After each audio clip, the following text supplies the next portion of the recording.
Praise God. I'm Evangelist Andy Libert. Today I'm here on Hoggard Road in my neighborhood. The Bible says that we are sons of God.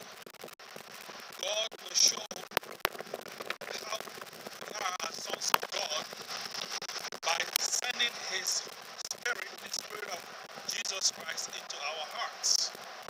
The Spirit of Jesus Christ shows us that we are sons of God. I'm a son of God, no longer slaves. Because we are heirs of God, God will freely give us all things that pertain to being an heir of God. I am an heir of God. Yes, God will give us all things to prove and to show that we are heirs of God in Christ Jesus. Um,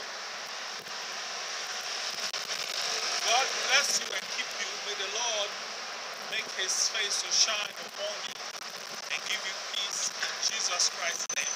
Amen. Okay, stop.